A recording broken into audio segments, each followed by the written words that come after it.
नमस्कार दोस्तों, पहचान एकेडमी में आप सभी का हार्दिक स्वागत है। जैसा कि दोस्तों आप सभी का वीडियोस में लगातार कमेंट आ रहा है कि जो डिफ़ॉल्टर परीक्षा है वो कब आयोजित होगी, इसके फॉर्म कब फिल किए जाते हैं। अधिकतर स्टूडेंट्स के मैंने कमेंट देखे हैं तो उन सभी के कमेंट्स में ज़्यादातर स्टूडेंट्स का कमेंट यह देखने को मिला कि डिफ़ॉल्टर एग्जामिनेशंस का जो प्रोसेस है उन्हें पूरी तरीके से पता नहीं है।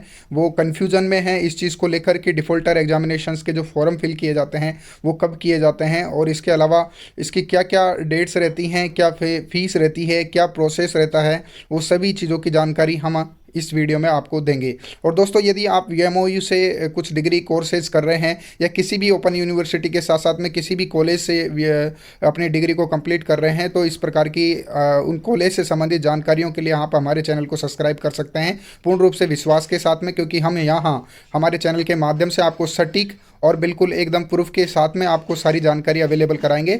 आप सभी निश्चिंत होकर के हमारी वीडियोस को देख सकते हैं, इसलिए आपको चैनल मेरे हिसाब से आप सभी को सब्सक्राइब कर लेना चाहिए, क्योंकि आप सभी को हर चीज़ के बारे में अवेयर होना ज़रूरी है। यदि आप वहाँ से किसी तरह का कोर्स कर रहे हैं और क्योंकि डेट्स वगैरह का मालूम पड़ना ज़रूरी है, कई बार हम उन चीज़ों से दूर रह जाते हैं जिन चीज़ों के वजह से हमारी एग्जामिनेशन छूट जाती है। तो हमें इन चीज़ों के अवेयर रहने के लिए ये चीज़ ज़रूरी है कि जानना ज़रूरी है, पूरा प्रोसेस समझना। इसलिए दोस्तों आप लोग हमारे चैनल को सब्सक्राइब कर सकते हैं। तो दोस्तों आज की जो वीडियो है स्पेशली डिफ़ॉल्टर एग्जामिनेशंस के लिए मैंने आपको थंबनेल में बता भी दिया है और आप वीडियो को देख सकते हैं। कंप्लीट स्टार्ट करते हैं, चलते हैं वीडियो पर कि क्या चर्चा की गई है इसमें पूरी कंप्लीट वीडियो में। जैसा कि आपने लोगों सभी ने थंबनेल देखा है कि डिफ़ॉल्टर परीक्षा के लिए आवेदन कब और कैसे करें, इसमें आपको जितने भी डाउट्स हैं वो सारे के सारे क्लियर किए जाएंगे और वो भी गवर्नमेंट के जो कि वीएमओयू का जो प्रपत्र है या जो वीएमओयू का जो पेज है पुनः परीक्षा के लिए रिवॉल्यूशन फॉर्म्स या डिफ़ॉल्टर एग्जामिनेशंस, उसके लिए हम उसके ऊपर कंप्लीट चर्चा करने वाले हैं।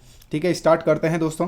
जैसे कि दोस्तों आप सभी के सामने ये पेज मैंने अभी खोला है, ओपन किया है, तो ये पेज आप प्रोस्पेक्टस के अंदर भी देख सकते हैं जो कि 2020 में जुलाई में नया वीएमओयू के द्वारा जारी किया गया है। ऐसा नहीं है कि आपको वीडियोस देखना ही जरूरी होता है, लेकिन आप क्या करेंगे कि वीएमओयू की वेबसाइट से इस प्रोस्पेक्टस को डाउनलोड भी कर सकते हैं, जिसमें आपकी विवरणिका रहती है पूरी कि कौन कौन से कोर्सेज वीएमओयू करवाती है, कौन से कोर्स के अंदर किस डिग्री कोर्सेज किसी प्रोग्राम के अंदर किस तरह का प्रोसेस फॉलो किया जाता है, वो सभी चीज़ें इसमें क्लियरली हो जाएंगी। यहां पर दोस्तों आपको स्पेशली जो डिफ़ॉल्टर एग्जामिनेशंस की बात करें, री एग्जामिनेशंस की बात करें, तो इसमें जो प्रावधान है वीएमओयू का, न्यूनतम अवधि समाप्त होने के बाद आयोजित सत्रांत मुख्य परीक्षा में यदि विद्यार्थी नहीं बैठ सका हो तो उसे पुनः परीक्षा हेतु अलग से ऑनलाइन डिफ़ॉल्टर फॉर्म भरना पड़ेगा। पुनः परीक्षा शुल्क स्नातकोत्तर हेतु 300 रुपये, यानी 300 रुपये तो जो स्नातकोत्तर स्टूडेंट हैं जो कि बाद में पोस्ट ग्रेजुएट स्टूडेंट है, और ये अंडर ग्रेजुएट स्टूडेंट के लिए, स्नातक वालों के लिए है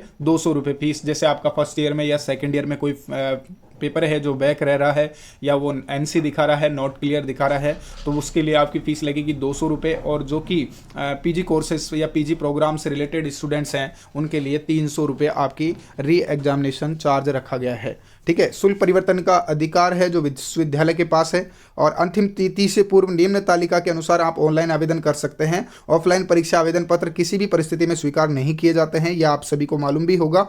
तो यहाँ दोस्तों चर्चा करें कि जो डिफ़ॉल्टर सैद्धांतिक एवं प्रोजेक्ट लघु शोध वाली जो एग्जामिनेशंस होती हैं, यानी सैद्धांतिक जो आपका एग्ज़ाम होता है जैसे first year, second year, final year या फिर जो पीजी डिग्री में है प्रीवियस और फाइनल का, तो उसमें कहीं ना कहीं अगर आपके डिफ़ॉल्टर एग्जामिनेशन आ जाती है किसी भी पेपर के अंदर, तो अगर आप जून सेशन में आपने एडमिशन लिया है तो आप जून सेशन में 1 अप्रैल से 30 अप्रैल तक आप अपना डिफ़ॉल्टर एग्जामिनेशन फॉर्म फिल कर सकते हैं। जून सेशन के लिए अगर आपको जून में परीक्षा देनी है तो अप्रैल में आपके फॉर्म फिल हो जाएंगे डिफ़ॉल्टर एग्जामिनेशन के लिए और आप जून में एग्जाम दे सकते हैं। ठीक है, अगर दिसंबर परीक्षा हेतु आपको करना है तो दिसंबर हेतु 1 अक्टूबर से 31 अक्टूबर की डेट है। 1 अक्टूबर से 31 अक्टूबर तक आप अपना डिफ़ॉल्टर फॉर्म भर सकते हैं और आप जो दिसंबर की एग्ज़ाम है उसमें आप बैठ सकते हैं। ठीक है, ऑनलाइन माध्यम का प्रोसेस रहेगा सारा।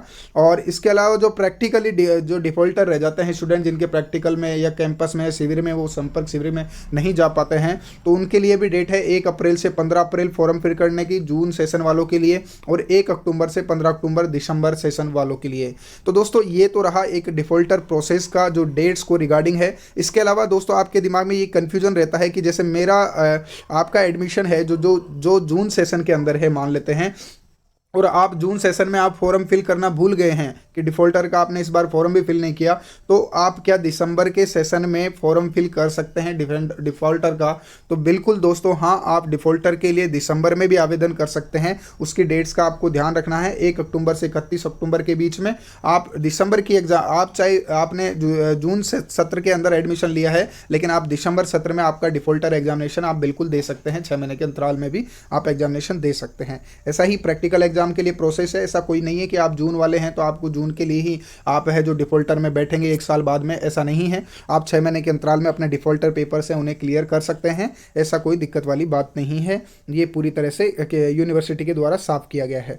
यहाँ ऐसे डिफ़ॉल्टर विद्यार्थी जो सत्रांत परीक्षा में प्रायोगिक के साथ में सैद्धांतिक प्रोजेक्ट लघु शोध परीक्षा में सम्मिलित होना और परीक्षा शहर में भी अगर परिवर्तन चाहते हैं ना, तो वो एक बार में ही ऑनलाइन फॉर्म जून में 1 अप्रैल से 15 अप्रैल और दिसंबर वाले हैं 1 अक्टूबर से 15 अक्टूबर तक फॉर्म फिल कर सकते हैं। जिसमें आप अगर सेंटर चेंजेस को लेकर के भी अगर कंफर्म नहीं है कि सेंटर चेंजेस भी आपको करवाना है, तो इन डेट्स को भी आप सेंटर चेंज करवा सकते हैं। और इसके अलावा आवेदन और परीक्षा शुल्क हेतु वेबसाइट को जो विश्वविद्यालय की वेबसाइट है उसे आप चेक कर सकते हैं। रेगुलरिटी की फीस बढ़ाई कितनी गई है, कितना क्या हो रहा है, ठीक है।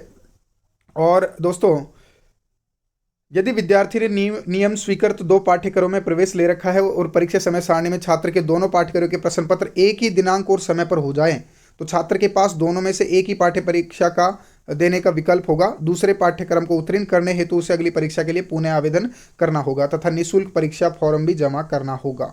ये आपको समझ में आ जाना चाहिए। अगर दोस्तों आप एक साथ में एक डिग्री प्रोग्राम और एक डिप्लोमा प्रोग्राम कर रहे हैं और आपकी जो डेट्स हैं, एग्जामिनेशन डेट्स है, मान लो उसी डेट्स के दिन आपकी डिग्री वाली एग्जाम है और उसी डेट के दिन आपकी डिप्लोमा वाली एग्जाम है, जो कि आप एक ही यूनिवर्सिटी कोटा ओपन से कर रहे हैं, तो एक दिन में आप दो एग्जामिनेशन नहीं दे पाएंगे, एक ही एग्जाम दे पाएंगे। और आप है जो बिना निःशुल्क तरीके से आप एग्जामिनेशन फॉर्म दोबारा आपको फिल करना पड़ेगा। जो पेपर आपका छूट गया है आप उसको अगले जो सेशन है उसमें पुनः आवेदन करके उसको दे सकते हैं अगले 6 महीने के बाद में। तो दोस्तों, ये प्रोसेस रहेगा आपका। और पुनः मूल्यांकन का जैसे आप रिवॉल्यूशन करवाना चाहते हैं तो आप कर सकते हैं। और 15 दिन के परीक्षा परिणाम जब घोषित हो जाता है तो उसके 15 दिन के अंदर आप रिवॉल्यूशन का फॉर्म फिल कर सकते हैं और निर्धारित डेट के अंतिम तिथि तक आप डिफ़ॉल्टर फॉर्म भर सकते हैं। बिना रिजल्ट का वेट किए या पुनः मूल्यांकन का वेट किए भी आप भर सकते हैं। ठीक है दोस्तों। और कोई भी विद्यार्थी अगर इस तरह से अंक श्रेणी सुधार चाहता है, जैसे उसके कम परसेंटेज बनी है या कम अंक आए हैं और ऑफलाइन में, तो उसके लिए भी सिस्टम कर रखा है कि वो निर्धारित शुल्क जमा करके के दोबारा एग्जामिनेशन में बैठ सकता है, जो कि अंक श्रेणी सुधार के लिए, इंप्रूवमेंट के लिए आपके एग्जामिनेशन यूनिवर्सिटी लेगा, बिल्कुल BOMOU लेगा। तो दोस्तों, ये प्रावधान थे जो डिफ़ॉल्टर एग्जामिनेशन से रिगार्डिंग थे। अगर आपको किसी भी तरह के कन्फ्यूजन है तो आप कमेंट कर सकते हैं और वीडियो को लाइक भी आपको करना ही पड़ेगा दोस्तों।